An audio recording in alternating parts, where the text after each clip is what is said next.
Hey fellow coaches of the World Pokemon Federation, this is the Fat Panda, and I'm here to show you guys the updated spreadsheet that I have been working on. I'm just going to do a quick overview of the various tabs that are in it, and then I'll show you what you guys will have to update to help us keep everything running smoothly for the league. So when you first open it up, you'll probably be greeted simply by the member tab. It's literally just a list of everything that, all the people and all their team names.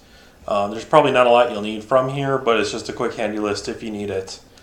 Next tab over, we have our rule book. I've got this sorted into the regular rules for the league. There's drafting rules, and then scrolling over there are some trading rules as well. Nothing here should really be surprising to you guys since the season has already started. But if you want to get a quick overview, if you have any questions, simply just basic things, ban moves and items. Drafting rules don't really matter anymore since the draft is over. And then just the few trade rules we have, such as how many trades and when you're allowed to trade, stuff like that. If you have any questions on anything on here, just ask any of the admins or moderators on the Discord, and they should be able to figure it out for you pretty quick. This page should be familiar to you all. This is simply the draft tier and what we use to keep tabs of what everyone is drafting. Shouldn't be much use for this for you guys right now unless you're looking to trade just to see what's available or who has what at an easy way to see it. That's all that's really used for at this point. So over here we have the new updated standings tab. You've got it split into the conferences, and it should auto-update everybody's records, their win percentages, every division conference record, their current tiebreakers and the like.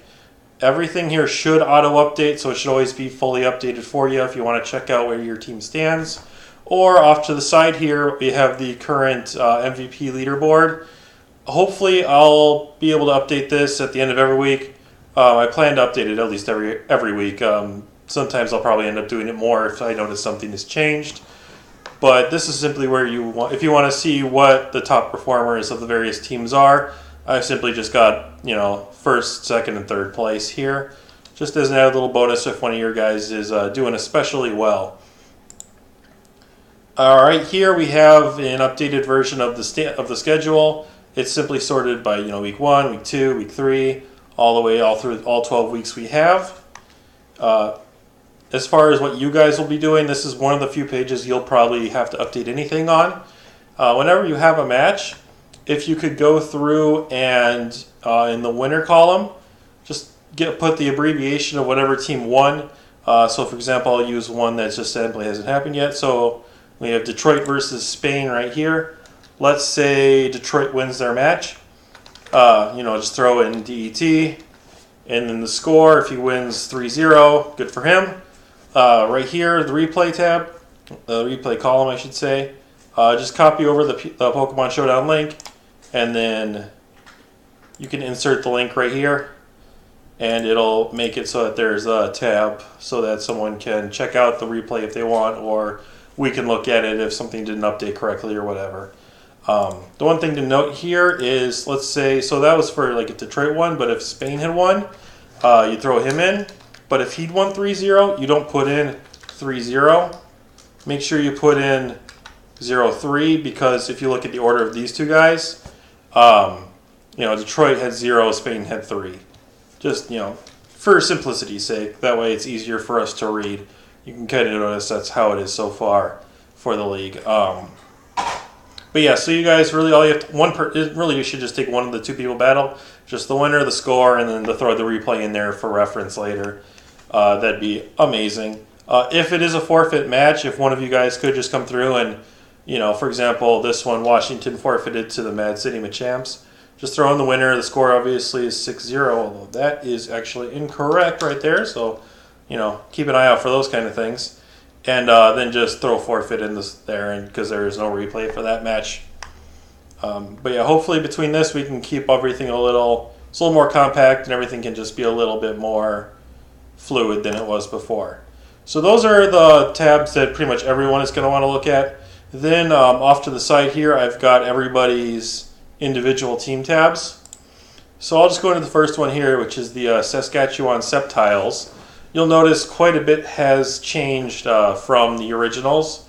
So we have most of the basic information is here: wins, losses, just general coach information, their time zone, various records, and then we have a little free agent tracker down here. So for example, they have not made any trades yet, so they still have 3 free agents and 6 total trades left.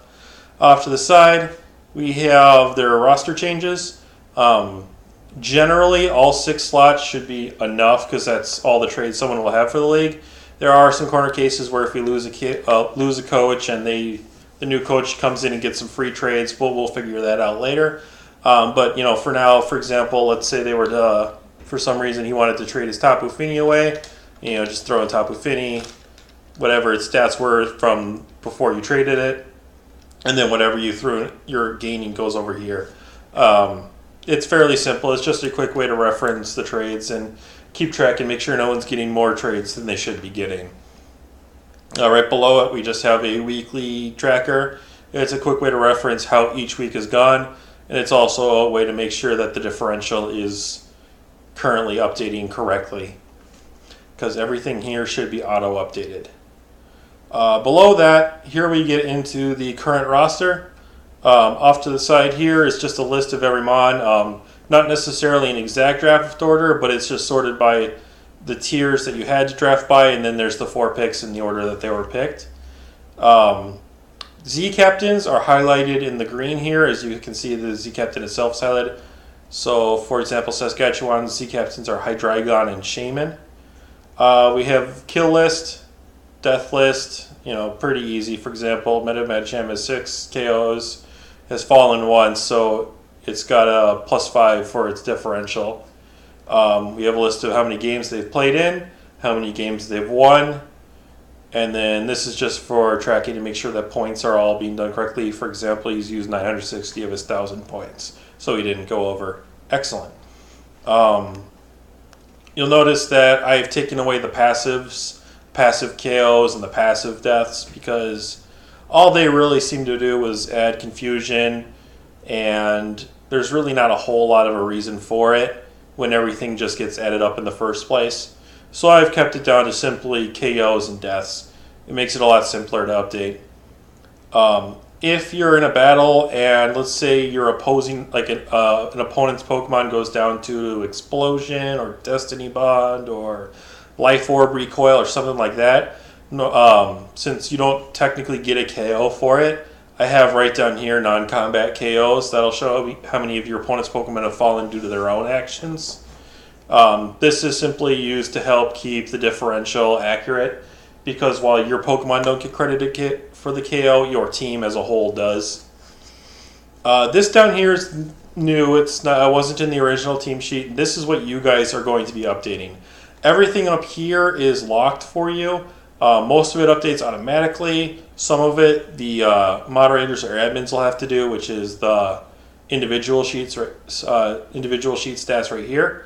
But what you guys will do each week is after your battle, you'll come through, go to the appropriate spot for what week you are battling in, and all you'll simply do is write down how many or which Pokemon on your team were actually battling that week, how many KOs each one got, and then how many of them fell. So, for example, if you look at week 1 here, Hydreigon, Galvantula, all 6 of these guys came. The only one that got any KOs was Mega Medicham, who got 1 KO. And then you'll notice every single one of them went down. It adds up at the bottom, so 1 KO, 6 deaths for a differential of -5 for that week, which you can see is reflected here, and then it'll get reflected in the differential up there. That's all you guys actually will have to do, is just fill out these 18 bubbles, and then everything else is either automatic or is a quick input for the admins, which won't take very long at all. And then that's really all there is to the individual tabs. It's just a quick way you can look at them all and get a quick reference to see what Pokemon are on their team. That's why I have all the images here. It's a lot easier than reading a list. If you just want a quick overview, you can kind of get an idea of what everything is. And then you can see down here, if you want to do some scouting on your opponent, you can see what the Pokemon they like to bring are, how often they might actually show up. Because while the current roster, like this tab, is really useful for just compiling info, it's not quite as easy to read if you're trying to see how many Pokemon are coming and when they're coming. This gives you an actual breakdown of everything, so you can do a little bit of scouting on your opponent's teams.